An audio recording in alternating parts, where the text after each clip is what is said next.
अस्सलाम वालेकुम रहमतुल्लाहि व बरकातुहू। आप देख रहे हैं मेरा YouTube channel discussion on law and politics. आज की जो हमारी प्रपोजिशन है वो बहुत अहम है और लॉ से रिलेटेड है, डाइवोर्स के कानून से रिलेटेड है और मुस्लिम फैमिली लॉज ऑर्डिनेंस 1961 से भी ताल्लुक रखती है। हमारी प्रपोजिशन कुछ इस तरह से है कि अगर नोटिस से तलाक देने के बाद तलाक मुअस्सर होने से कबल शोहर वफात पा जाता है, यानी कि उसने नोटिस तो भिजवा दिया है अपनी बीवी को, लेकिन जो मुद्दत होती है तलाक के मुअस्सर होने की उससे पहले उसकी वफात हो जाती है, तो औरत के जायदाद के हक पे, जिसे हम तरका कहते हैं कि जब खावंद का इंतकाल होता है तो औरत को, बीवी को भी उसका हिस्सा मिलता है। तो इस सूरत में कि अगर नोटिस भिजवा दिया गया था बीवी को, तो उस सूरत में औरत को तलाक याफ्ता मुतसव्वर किया जाएगा या फिर औरत का जायदाद में से हिस्सा बनेगा, उसके तरका का हिस्सा जो है वो निकलेगा। दोबारा से प्रपोजिशन जो है वो आपसे शेयर करती हूँ कि अगर नोटिस से तलाक देने के बाद तलाक मुअस्सर होने से कबल शोहर वफात पा जाता है तो सूरत क्या होगी। आज का जो हमारा टॉपिक है वो अंडर डिस्कशन यही है और इसी के ऊपर बात होगी, जिसके अंदर मुख्तलिफ कानूनी नजीरात को मद्देनजर रखते हुए मैं इसके ऊपर बहस करूंगी और मुकम्मल जो सिचुएशन है उसके बारे में आप लोगों को गाइड करूंगी। तो सबसे पहले तो हम स्टार्ट करते हैं कि कहाँ से ये चीज शुरू होती है और इसके अंदर कौन सी साइटेशन जो है वो कोटेड की जा सकती है, वो साइटेड की जा सकती है। अगर शोहर ने बीवी को नोटिस तलाक अरसाल कर दिया हो और इससे कबल के तलाक मुकम्मल तौर पर वकूफ पजीर हो और मुद्दत इद्दत खत्म हो, शोहर का इंतकाल हो गया, तो औरत हक वरासत की हकदार होगी।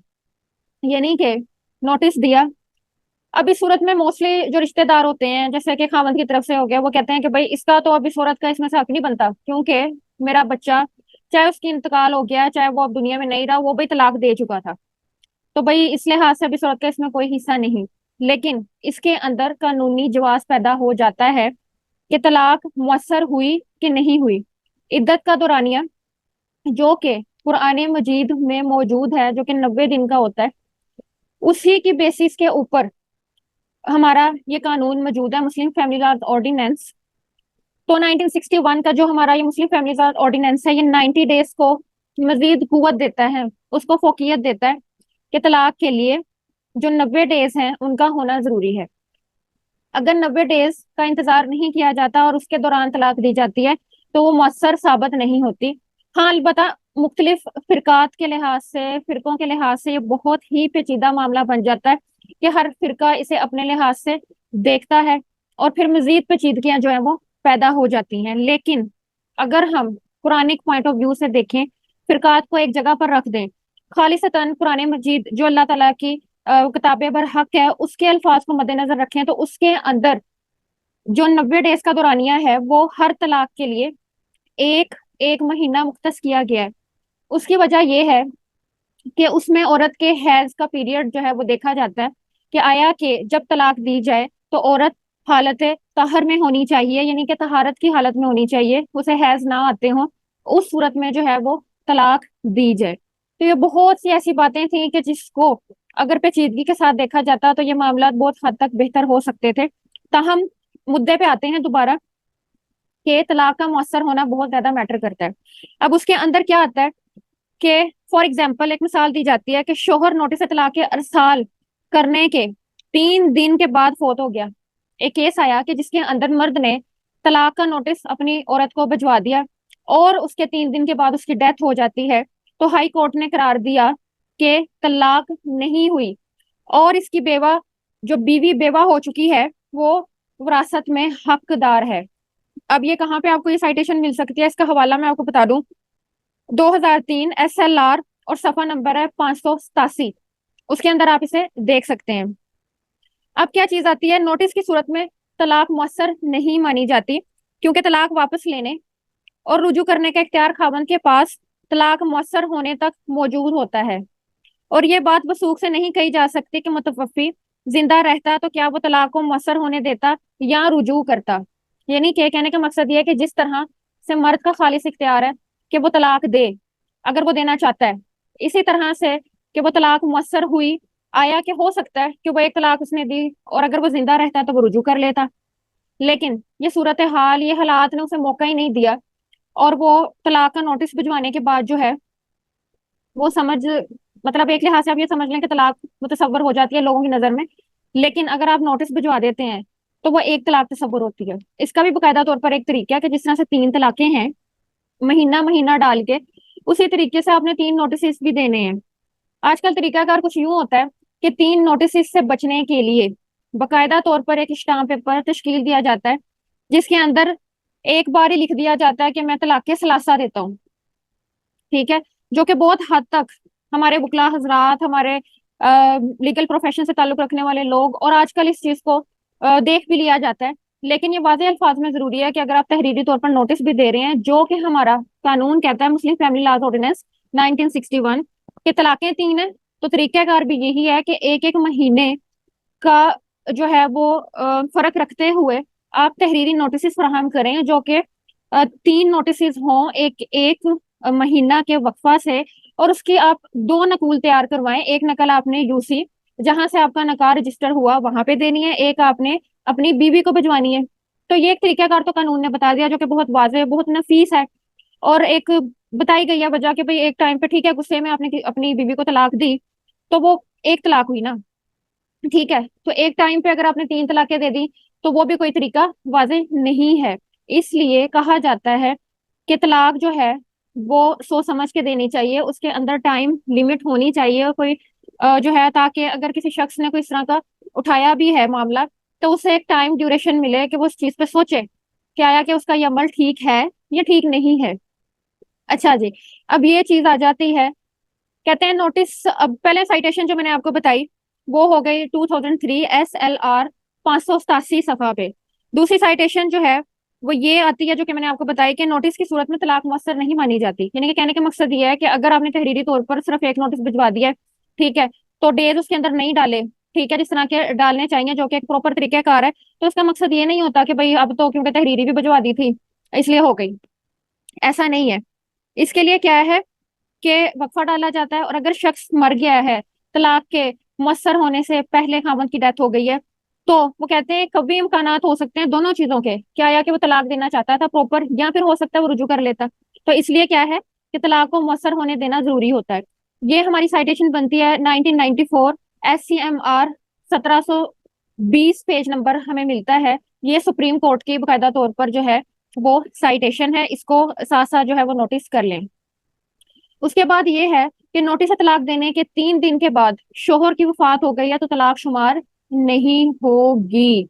ये हमारी 2003 YLR 2423 सफा के ऊपर आपको ये साइटेशन जो है वो मिल जाएगी। अगेन मैं साइटेशन का हवाला दोबारा से आप लोगों को बता देती हूँ ताकि जिसने नोटिस करना है वो नोटिस भी कर ले। 2003 SLR 587 पेज, सेकंड नंबर पे 1994 SCMR 1720, 2003 YLR 2623 पेज नंबर। यानी कि 2003 देखा जाए तो साइटेशंस के हवाला से इस सिलसिला में आपको इस तरह से याद रख सकते हैं कि 2003 की जो साइटेशंस हैं वो इसके अंदर मैटर करती हैं इस कॉन्सेप्ट के अंदर। अब जरा हम अपना एक अहम सेक्शन जो कि मुस्लिम फैमिली लॉज ऑर्डिनेंस 1961 का सेक्शन 7 है, उसकी हैसियत क्या है, उसकी इम्प्लीमेंटेशन किस सेंस में होती है, बेसिकली ये मैं आप लोगों से जो है वो डिस्कस करना चाहूंगी। मुस्लिम आइली कवानीन ऑर्डिनेंस 1961 की दफा 7 में किसी के भी हक तलाक पर कोई पाबंदी या असर नहीं है अगर कोई शराइत या पाबंदी लगाई जा सकती हो। अब एक बात देखिए कि अक्सर कहा जाता है कि जी ये जो मुस्लिम फैमिली लॉज ऑर्डिनेंस है इसने पाबंदी लगा दी है, ठीक है, तो ऐसा कुछ नहीं है। चीज ये आती है कि हमारे लॉज ने कोई पाबंदी नहीं लगाई। हाँ अलबत्ता नकाह होते वक्त अगर कोई शराइत रखी गई थी या कोई मुआयदा किया गया उस टाइम पे जो कि नकाह से इंटरलिंक था, तो उसके ऊपर इम्प्लीमेंट करवाना जो है मुस्लिम फैमिली लॉज ऑर्डिनेंस की जिम्मेदारी है। वो कॉन्सेप्ट जो है वो लोगों का अपना है, मतलब ये कि उस वक्त मुआयदा किया गया जो कि दोनों खानदानों ने मुतसव्वर किया कि मुनासिब है कि इस टाइम पर कोई शराइत रख ली जाए, तो उसको